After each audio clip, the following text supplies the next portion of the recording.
siapa sebenarnya kawal harga rumah? Ini fakta. Aku rasa kau pun perasan kan? Harga rumah sekarang macam tak masuk akal.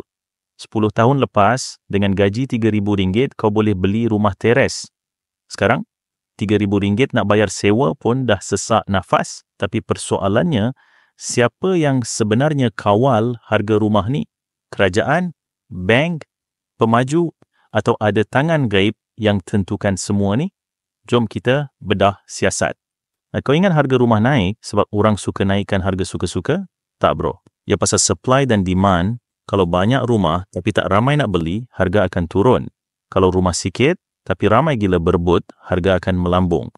Contohnya, dulu banyak rumah teres dijual dengan harga RM100,000 ke RM200,000. Tapi sekarang, nak cari rumah harga bawah RM300,000 pun susah. Kenapa? Sebab penduduk makin ramai tapi tanah makin kurang. Pemaju pun tak nak rugi, jadi bila tanah makin mahal, kos bina rumah naik, harga pun makin melambung. Ini belum kira lokasi, kalau kawasan strategik, harga naik lebih gila. Pemajulah orang pertama yang letak harga rumah. Diorang beli tanah, bina rumah, lepas tu tentukan harga ikut kos dan keuntungan. Tapi kau kena faham satu benda, pemaju tak akan jual murah rumah yang dia buat susah-susah tu, kalau diorang tahu boleh jual mahal. Sebab tu, bila pemaju nampak orang tetap beli walaupun harga makin naik, mereka terus letak harga tinggi dan lagi tinggi sampailah ramai orang merempat tepi jalan. Malah, ada pemaju sengaja tahan unit rumah supaya harga naik dulu baru jual dengan harga lebih tinggi. Lepas tu, diorang tambah gimmick pemasaran, rumah fully furnished, cashback, discount, padahal semua tu dah masuk dalam harga. Tapi pemaju pun tak boleh letak harga tinggi kalau tak ada orang mampu beli, kan? Jawapan dia, bank. Fikir balik, kalau semua orang kena beli rumah guna cash, confirm harga rumah lebih murah sebab tak ramai mampu beli. Tapi bank bagi loan sampai 90% atau 100% dan bagi tempoh bayar balik sampai 40 tahun. Ini buatkan orang yang tak cukup duit pun rasa boleh mampu beli rumah. Makin ramai orang layak beli, makin tinggi permintaan, makin naiklah harga rumah. Lagi satu, kadar faedah pun main peranan. Bila kadar faedah rendah, lebih ramai buat loan dan harga rumah makin naik. Tapi bila kadar faedah tinggi, loan jadi mahal, permintaan turun, harga rumah boleh stabil atau jatuh sikit. Jatuh sikit dan naik banyak. Kau rasa adil tak? Cuba komen di bawah. So bank ni sebenarnya bantu orang beli rumah atau buat harga makin naik? Jawapannya ada di otak masing-masing. Bagi aku, bank ni talam dua muka. Tak bagus buat kawan. Ada satu lagi golongan yang buat harga rumah makin tinggi. Golongan pelabur hartanah. Kalau kau rasa nak marah pemaju, rasa nak marah bank, kau kena marah pelabur hartanah juga. Pelabur ni ada duit lebih, jadi diorang beli banyak rumah bukan untuk duduk, tapi untuk jual balik dengan harga lebih mahal atau buat sewa. Maksudnya pelabur hartanah ni beli harga rumah yang mampu rakyat biasa dengan gaji yang biasa, hidup biasa dan rupa biasa beli. Bayangkan, satu projek ada 100 unit rumah, tapi separuh dah dibeli pelabur.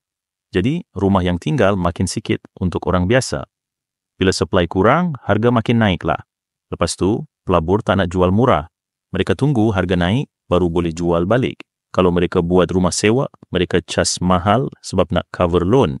Hasilnya, harga rumah terus naik, gaji naik sikit je. Itu pun naik RM100 setahun sekali. Nak buat beli pintu rumah pun tak lepas. Ramai fikir kerajaan boleh kawal harga rumah. Betul, kerajaan boleh buat polisi macam kawal harga maksimum atau bina lebih banyak rumah mampu milik. Tapi, kenapa harga tetap naik? Ni mesti ramai nak tahu kan? Komen sana sini, marah situ sana. Kenapa kerajaan tak turunkan harga rumah? Makin hari, makin mahal. Tapi hakikat sebenarnya, sebab kerajaan pun dapat duit dari jual beli rumah. Setiap transaksi rumah ada cukai duty setem, cukai pemaju, cukai tanah, dan macam-macam lagi. Lagi tinggi harga rumah, lagi banyak cukai kerajaan boleh kutip. Jadi sudah jelaskan siapa yang patut kena marah. Komen di bawah siapa yang paling bersalah dalam situasi ni. Kerajaan ada buat rumah mampu milik, tapi permintaan terlalu tinggi, supply terlalu sikit. Ramai mohon, tapi unit terhad. Ya, terlalu banyak tapi. Kalau duit bank, tersalah transfer masuk bank rakyat. Tiada tapi. Terus on point. Jadi walaupun kerajaan boleh kawal, adakah mereka betul-betul nak harga rumah murah? Jadi, siapa kawal harga rumah? Jawapannya, semua orang ada peranan. Pemaju tentukan harga awal, tapi diorang pun nak untung. Kalau orang tetap beli walaupun mahal, malah mereka takkan turunkan harga. Bank bagi loan dan buat ramai orang nampak macam mampu beli. Sebenarnya, lagi ramai boleh beli rumah, lagi tinggi permintaan dan lagi mahal harga rumah. Pelabur hartanah beli banyak unit, buatkan rumah makin kurang untuk pembeli biasa. Diorang tahan unit sampai harga naik atau sewakan dengan harga tinggi. Kerajaan boleh kawal harga rumah, tapi diorang pun kutip cukai dari jual beli rumah.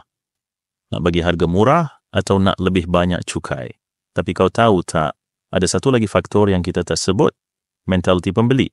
Kadang-kadang kita sendiri yang buat harga rumah makin naik. Contohnya, FOMO, fear of missing out. Bila orang dengar harga rumah makin naik, mereka takut ketinggalan dan beli cepat-cepat walaupun mahal. Akhirnya, semua orang berebut dan harga terus naik. Mahu rumah besar walaupun gaji tak cukup. Ada orang sebenarnya mampu beli rumah kecil, tapi tetap nak beli rumah besar sebab nak ikut standard. Bila demand rumah besar meningkat, harga pun ikut naik. Orang beli sebab iklan, bukan sebab keperluan. Pemaju pandai buat marketing, rumah mahal pun nampak murah sebab ada discount, cashback atau bayar bila siap. Hakikatnya, semua dah masuk dalam harga jualan. Jadi, kalau kau nak beli rumah, apa strategi kau? 3. Cara bijak. Untuk beli rumah, pertama, beli ikut keperluan, bukan ikut nafsu. Jangan terpengaruh dengan iklan rumah besar kalau gaji baru RM3,000. Kedua, buat kiraan loan betul-betul. Jangan ambil loan 40 tahun kalau boleh settle lebih cepat. Ketiga, tunggu masa yang sesuai. Bila ekonomi jatuh atau kadar faedah tinggi, harga rumah boleh turun. Ini peluang terbaik untuk beli murah. Kesimpulannya, kalau kau tak ikut arus, kau akan terus tertinggal. Rumah makin mahal, tapi gaji naik sikit je. Jadi, buat keputusan dengan bijak dan jangan jadi mangsa sistem. So, apa strategi kau untuk beli rumah? Jom komen kat bawah. Kalau kau tengok video ni sampai habis, sedekah subscribe lah bro. Terima kasih kalau dah subscribe. Sebaik-baik perancangan manusia, perancangan Allah adalah yang terbaik.